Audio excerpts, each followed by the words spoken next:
Allahumma ja'alna minal ladzina yastami'una al-qawla fayattabi'una ahsanah. Allahumma 'allimna bima jahilna wanfa'na bima 'allamtana wa zidna 'ilman nafi'a ya rabbal alamin. Qala Syekh Musannif rahimahullah ta'ala wa nafa'na bihi wa bi'ulumihi fid dharain amin. Kita di muka surat 42 rasanya kitab Jawi kita ni. Kata musannif, dalil amanah. Kalau khianat mereka itu, nescaya Allah Ta'ala suruh pula kita khianat. Sepertinya kerana Allah Ta'ala menyuruh kita mengikut segala pekerjaan mereka itu, dan tidak sekali-kali suruh kita khianat. Kerana khianat itu kejahatan, maka Allah tidak sekali-kali suruh kita dengannya, bahkan dilarang semata-mata. Hadirin sekalian, pertama sekali syukur terima kasih kita ke Allah Ta'ala. Syukur kita pertama sekali dia nikmat hidup masih Allah Ta'ala beri. Syukur kita dapat Islam. Kita dah Islam sejak kecil lagi. Mak ayah kita Islam atau salah seorang daripada Islam, maka Islamlah kita. Lebih-lebih lagi syukur kita Allah Ta'ala jadikan kita boleh hadir ke masjid, ke surau, dan boleh berada dalam majlis ilmu. Dengan itu dapat kita mempelajari dan memahami ajaran-ajaran Nabi kita Muhammad sallallahu alaihi wasallam, dan dengan itu dapat kita membenarkannya, mengiyakannya, mengiktikadkannya, menyetujuinya, muafakatkan dengannya. Yang dengan itu pula dapat kita boleh taat, patuh perintahnya, tinggalkan larangannya. Syukur nikmat-nikmat yang begitu banyak Allah Ta'ala beri ke kita, nikmat hidup, nikmat Islam, nikmat iman, nikmat taqwa. Juga diberikan kita kesihatan, kelapangan masa, juga diberikan kita keupayaan untuk boleh kita hadir solat maghrib berjemaah di masjid ini. Dan insya-Allah kita manfaatkan pertemuan kita malam ni meneruskan bacaan kitab kita daripada kitab Fatih Faridah Faraid. Insya-Allah kita dalam masjid ni ada peluang mendapatkan itikaf kita. Itikaf adalah ibadah tak sah melainkan dengan ada niat. Kalau tak niat lagi, main niat sama-sama. Lafaz niatnya saja aku itikaf dalam masjid ni kerana Allah Taala. Dengan hadirkan niat tu di hati kita, barulah hasil pahala itikaf. Dan insya-Allah sepanjang keberadaan kita dalam masjid ni, Allah Ta'ala hitungkan ia sebagai sebahagian daripada amal salih kita. Amin. Kata musannif, dalil amanah. Hadirin sekalian, apa yang kita nak sambung ni adalah nak mendalilkan amanah. Yang amanah kita dah bicara lepas. Yang bahasa lain amanah adalah ismah. Yang bahasa kita selalu sebut dengan istilah Melayu ni maksum. Maksudnya kita wajib i'tiqad bahawasanya semua Nabi-Nabi dan Rasul adalah maksum daripada dosa. Daripada mereka lahir sampailah mereka wafat, tidak akan ada apa-apa nama dosa pada mereka. Kalau ada nama dosa pun, antara yang kita dah bicara dulu, dia ada istilah yang diistilahkan dan dikaedahkan dalam kaedah ulama ahli sunnah wal jamaah dengan istilahnya hasanatul abrar sayyiatul muqarrabin. Ada beberapa perkara yang kita dah bicara itu, cuma dasarnya amanah, dengan mana ismah, dengan mana maksum. Yang Nabi Rasul ni kita wajib i'tiqad tidak akan ada istilah lawan bagi amanah adalah khianat. Maksudnya kalau tak maksum, maksudnya buat dosa. Dosa itu sama ada dosa itu buat benda haram, dosa itu adalah buat benda makruh. Pada Rasul mustahil takkan ada pada Nabi Rasul makruh. Pasal itu adalah istilahnya khianat. Itu istilahnya tak amanah. Jadi mustahil ada Rasul itu khianat, dengan mana buat benda haram, benda makruh, khilaf aula, zahir, batin. Bahkan benda sunat pun dia tak akan buat atas semata-mata untuk berseronok dan bernikmat dengannya. Bahkan semua perkara yang dibuat tidak ada lain melainkan sebagai dalil dan tunjuk ajar kepada kita apa sepatutnya kita kena buat dan semestinya mencontohi Nabi. Walaupun bukan dalam perkara ibadat, adalah contoh ikutan yang baik. Itu antara yang kita dah belajar lepas. Jadi apa yang kita nak sambung malam ni, kalau ikut kaedah berdalil sikit tentang amanahnya Nabi Rasul ni. Adapun kalau kita memang dah i'tiqad Nabi Rasul memang amanah, mereka tak mungkin khianat, mereka tak mungkin buat benda haram, makruh, khilaf aula, atau yang harus sekalipun, tidak akan apa ada yang mereka buat, melainkan semuanya mendalilkan itu adalah contoh ikutan yang baik untuk kita ikuti. Kalau kita memang dah i'tiqad gitu, cantik dah i'tiqad kita. Cuma apa yang dia nak ajar ini kaedah berdalil, dan berdalil ni pun dia datangkan dengan kaedah penakkulan akal saja. Pasal atas akidah yang kalau kita memang dah yakin, kita pun dah belajar daripada kecil sidik amanah tabligh fatanah, dan ada amanah itu, Kalau dah ada memang dah cantik dah akidah kita, cuma kita nak upgradekan ilmu dari sudut pendalilan. Dan dalil ni digunakan kaedah berfikir lah. Baik, kaedah berfikir dia macam ni. Pasal kita bicara sejak pada dulu lagi dalam bab ketuhanan lagi, bab dalil dalam bab tauhid ni kebanyakannya didatangkan dalil-dalil akal supaya kita boleh berfikir dengan apa yang kita dah i'tiqad ambil pada Quran hadis. Jadi tentang maksumnya Nabi Rasul ini sedia maklum dalam Quran hadis tentang maksumnya mereka. Baik. Kaedah amanahnya macam ni, penaklukan akalnya macam ni. Kalau khianat mereka itu Nabi Rasul, nescaya Allah Ta'ala suruh pula kita khianat. Itu dia kaedah fikir dia. Kalau Nabi Rasul khianat, kita pun disuruh khianat. Kenapa pula? Soal, adakah kita disuruh ikut Rasul? Adakah disuruh ikut Nabi? Jadi kalau Nabi khianat, kita disuruh khianat tak? Tapi adakah kita disuruh khianat? Tapi adakah kita disuruh ikut Nabi? Ya. Kita disuruh ikut Nabi, kita tak disuruh khianat. Jadi takkan berlaku kontradiksi antara mengikut Nabi dengan khianat.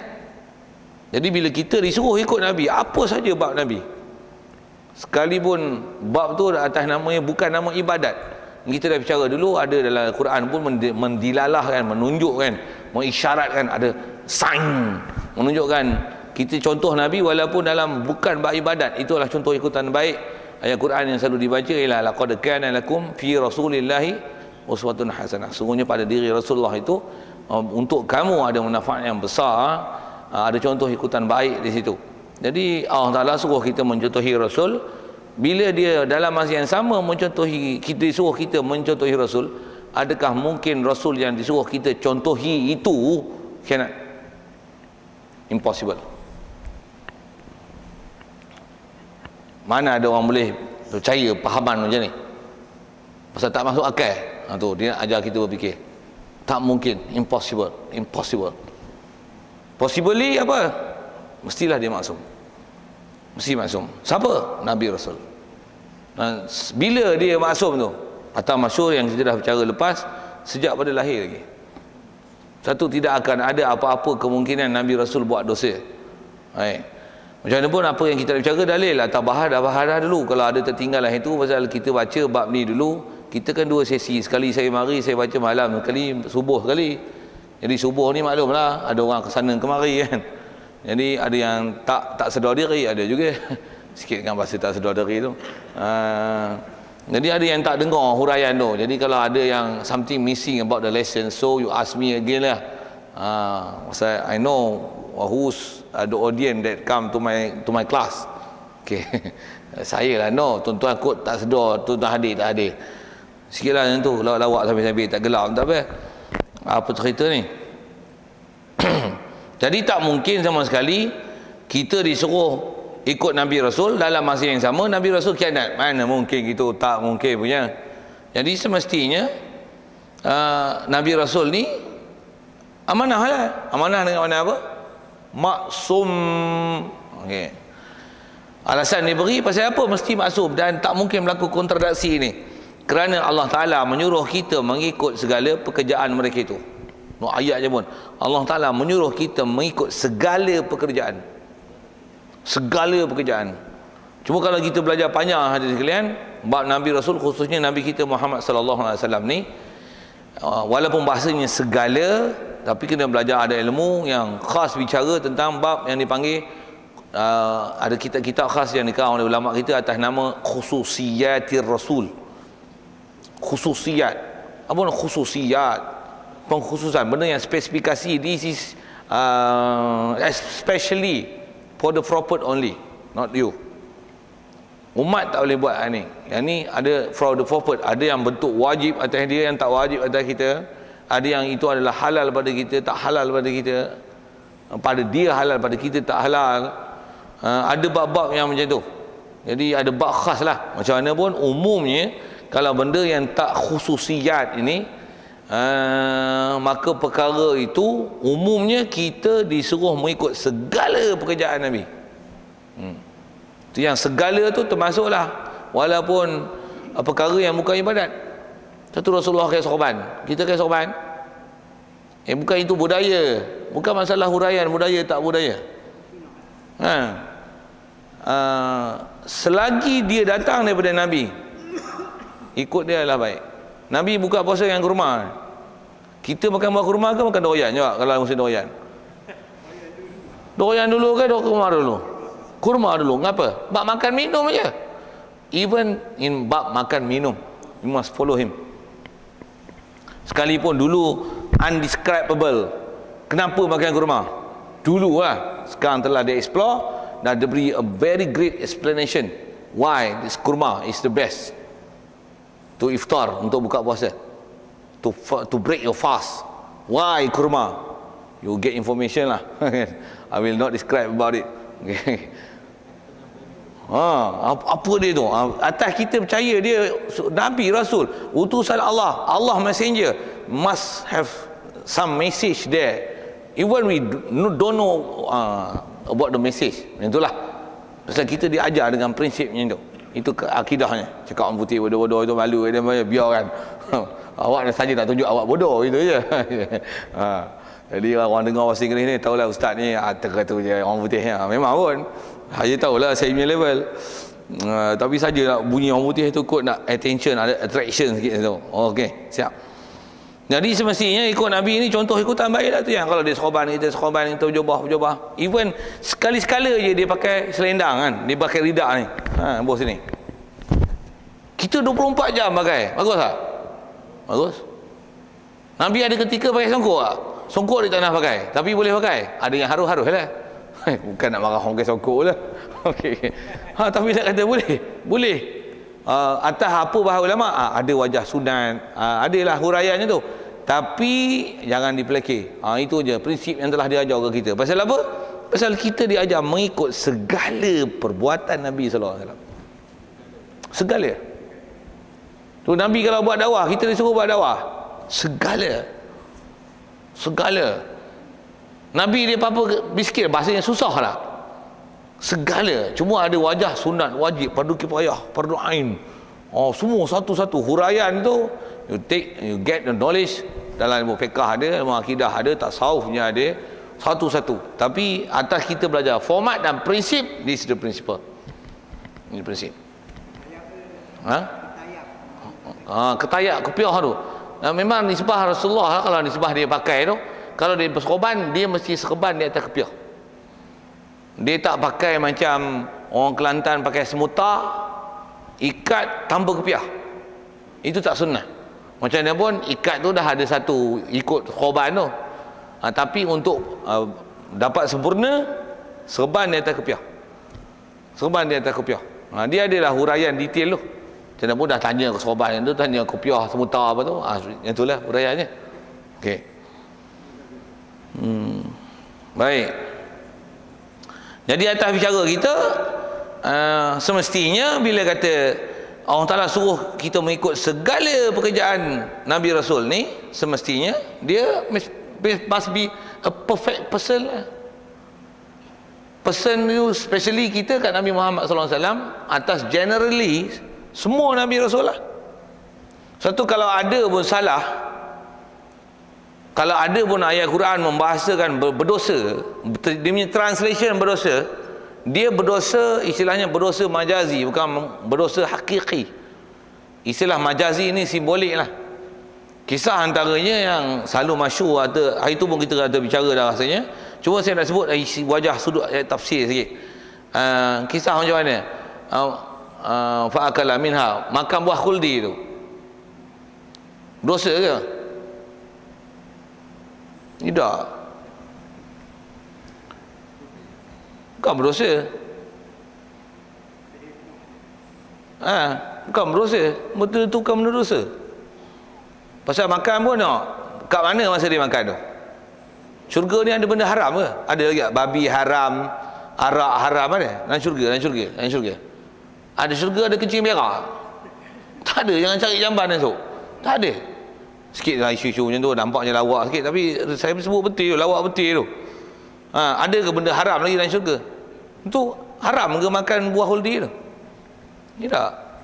Haram, tak ada haram situ. Dia pasal Allah Ta'ala pun atas kata visi utama Nabi Adam adalah untuk ja'ilun, disebut inni ja'ilun fil ardi khalifah, aku nak jadikan di muka bumi, di bumi ke khalifah, bukan di syurga. Jadi kat Nabi Adam tu, atas ulama, atas saya ada itu pun rasa sebut tak sih, saya sebut sekali lagi.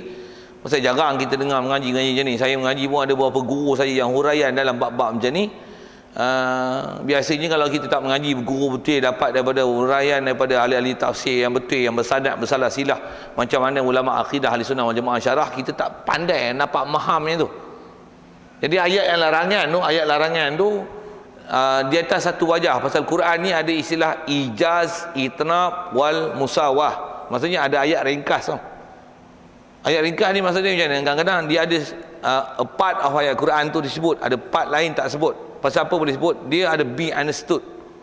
Boleh faham saya cakap apa? Misalnya saya bagi contoh satu yang kata ada benda understood, yang istilahnya ijaz. Ijaz ni maksudnya ringkas. Dia short. Tapi ada benda yang tak disebut, tapi you must be understand there. Yang dia ada something yang understood. Yang you must understand that thing, walaupun tak sebut.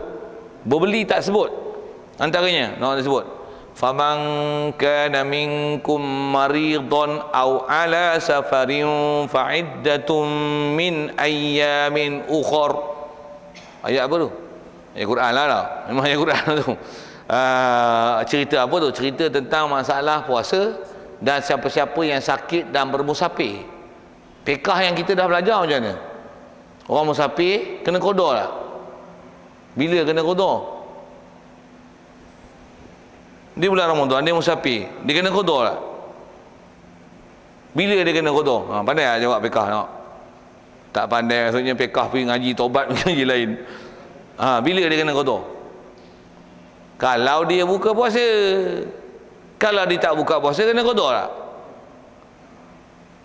Tak faham soalan fiqah je. Kalau dia bulan puasa, dia musafir, tapi dia tak buka puasa, ataupun bulan puasa dia sakit tapi dia tak buka puasa, kena qada tak? Tak kena lah. Buat fiqah senang pun tak kerti jawab. Okey, tengok ayat Quran ni. Faman kana minkum, sesiapa yang adalah man ni daripada kamu, who's yang among you, faman kana minkum maridan, sick kan, faman kana minkum maridan aw ala safar, or you in a journey, adalah musafir, aw ala safarin, apa jawabnya? Fa'iddatum min ayyamin ukhra, so you must qada, fa'iddah, you must repeat your fast, ganti. Quran sebut macam mana?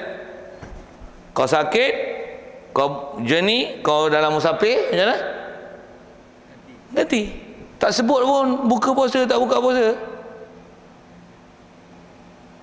Adakah musafir kena qada? Sakit je kena qada? Jawab. Dah jawab lah tadi. Ambil faham mana? Tak ada pun yang Quran sebut itu. Jawab. Jawab. Jawab. Itulah dipanggil understood. Understood lah. Dah musafir, buka, barulah kena qada.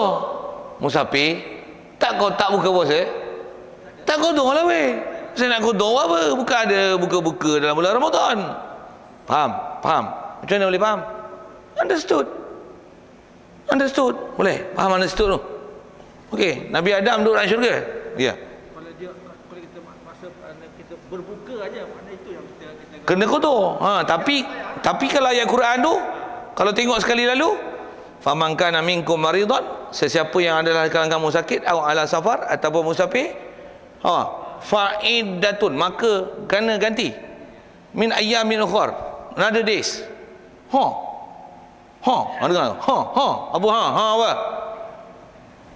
Translation word by word, maksudnya even you tak buka puasa, you kena qada lah. Tapi yang maksudnya buka puasa barulah kena qada. Okey, macam mana boleh faham itu? Sekali lagi sebut. Tu dah dipanggil ijaz, understood. Simple, ayat simple.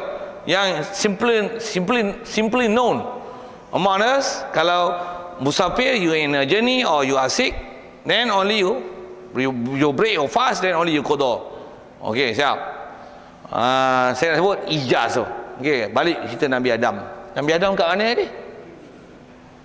Quran larang lah. Wala taqraba hadhihi syajarah. Jangan kamu hampiri pokok ni. Larang tu larang haram ke, larang makruh ke, larang apa? Larang haram tidak. Pasal apa? Why? What the reason?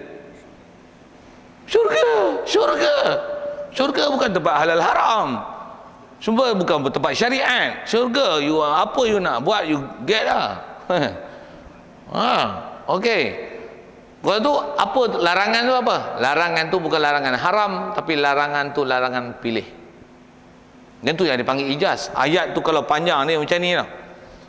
Kalau engkau nak duduk dalam syurga lagi, tak teringin lagi, nak turun ke bumi dengan boleh beranak pinak, pasal dalam syurga tak boleh beranak pinak.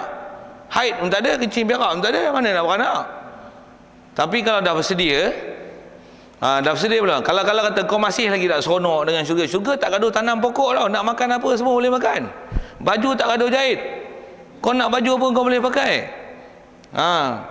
Apa saja. Bila kau nak duduk lagi dalam syurga, wala taqraba hadhihi syajarah. Don't ever you get close to this tree. Wala taqraba hadhihi syajarah. Kalau ada pergi juga, makan juga, ambil juga, fatakuna minaz zalimin, maka kamu akan jadi orang yang zalim. Terjemahnya itu. Apa maksud zalim? Berdosa ke? Tak.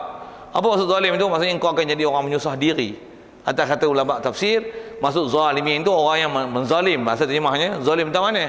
Dia menyusahkan diri dia. Nak makan kena bercucuk tanam, nak nasi kena bertanak. Kalau makan nasi lah.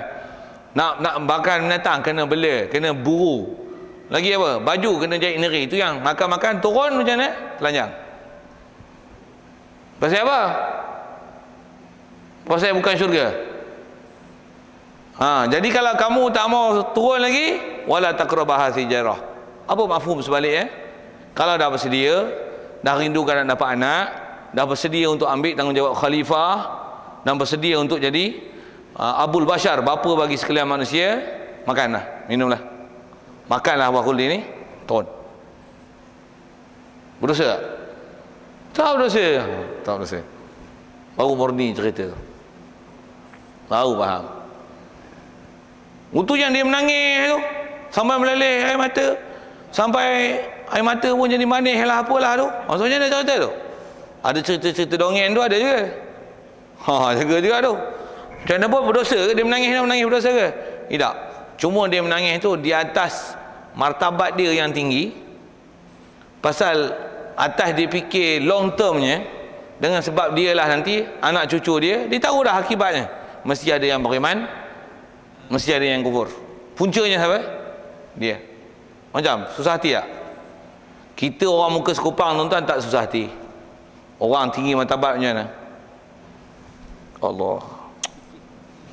Akulah punca menyebabkan hasilnya keturunan aku, dan dengan sebab tu ada yang ikut nafsu, ikut syaitan, sesat, ada yang beriman. Allah, ya Allah, akulah puncanya, Allah. Siapa tu? Orang takwa, orang muqarrabin, nabi-nabi, rasul. Kita muka sekupang macam mana? Relax je. Jadi dia menangis tu menangis berdosa ke? Tidak, menangis orang tinggi martabat. Itu ke masalah dosa. Apa saya nak sebut ni? Nak tanggung tu lah. Semua kes-kes yang ada gitu, itu saya sebut satu ayat Quran, yang itu dah sebut. Cuma saya nak sebut satu lagi ni, malah ni ialah ada ayat Quran sebut macam ni. Bila Nabi Adam makan, yang asalnya makan tu bukan Nabi Adam pun, yang makan asal tu ialah Siti Hawa. Tapi Hawa orang Ta'ala tak bahasakan Siti Hawa berdosa. Orang Ta'ala bubuh berdosa. Bubuh pun bahasa berdosa. Kepada Nabi Adam. Allah Ta'ala sebut macam mana? Fa'asa Adamu Rabbahu faghawa. Bila Nabi Adam makan, fa'asa Adamu Rabbahu, derhakalah Adam. Terjemah. Derhakalah Adam Rabbahu, akan Tuhannya. Asalnya yang makan si Hawa, tapi bahasakan kat Nabi Adam pasal apa? Pasal dia ketua, dia suami. He's responsible about what his wife did. He's responsible to him, upon him, upon her. Sorry, bahasa Inggeris bodoh tu kan. is responsible. So Allah Ta'ala kata fa'asra Adam. Kemudian asar, bahasa Arabnya asar ni apa? Dahaka, berdosa. Berdosa ke? Tidak. Dosa itulah yang kalau istilah Arab dipanggil dosa majazi, bukan dosa hakiki. Majaz itulah yang saya sebut ada prinsip dan format ulama-ulama akidah ahli sunnah wal jamaah mengistilahkan kesalahan macam tu bukan dosa, tapi kesalahan tu dipanggil hasanatul abrar, sayyiatul muqarrabin.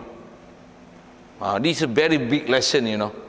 What I'm teaching you, what I'm saying, we are describing about it. I am describing it to you.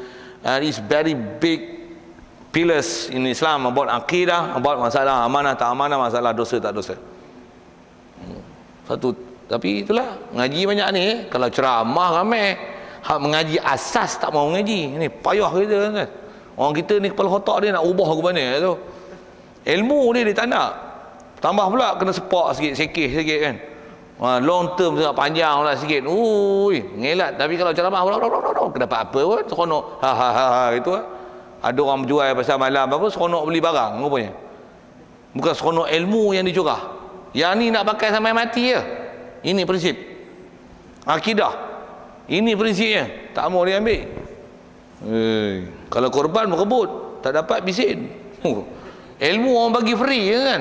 Free. Free. Bukan kena bayar, orang kena yuran. Yang tuition bayar. Tu pun soalan bocor. Tu pun esok ada satu peksa lagi. Esok ke? Esok lah. Inilah esok pula. Inilah. Lupa pula peksa. Cerita apa? Cerita peksa tu kan. Oh, susah-susah ambil tuition gini. Yang free tak mau datang. Padahal hak tu boleh bocor. Yang ni tak mengaji tak dapat. Tak faham. Tak mau bagi. Sikit marah pak tu. Bukan marah. Senior sambil menyambil. Baik. Jadi kalau gitu keputusannya tidak sekali-kali lah disuruh kita buat khianat. Kita tak disuruh buat khianat. Pasal apa? Kerana khianat itu adalah kejahatan, maka Allah tidak sekali-kali suruh kita dengan kejahatan. Innallaha la ya'muru bil fahsya. Allah Ta'ala tak suruh buat benda-benda yang fahsya, mungkar. Tak. Wala yarda li ibadihil kufr. Allah Ta'ala tak redha kufur kat kita. Jadi maksudnya apa-apa nama kufur, apa-apa nama maksiat, apa nama derhaka, dia tak pernah disuruh, dia tak pernah redha ke kita tentang perkara tersebut. Jadi adakah agak-agak Nabi dan Rasul akan melakukan perkara yang nama mungkar, fahsyak, dosa itu? Pasal dalam masa yang sama kita disuruh contohi Rasul. Tentu tidak akan ada apa-apa ayat-ayat yang berlaku komplikasi antara ayat suruh ikut Nabi Rasul dan dalam masa yang sama Nabi Rasul buat benda larangan, tu tergah kita mengikut dia. Impossible. Takkan jadi fenomena itu. Yang ni dia ajar kita berfikir ni. Takkan berlaku kontradik macam tu. Takkan jadi.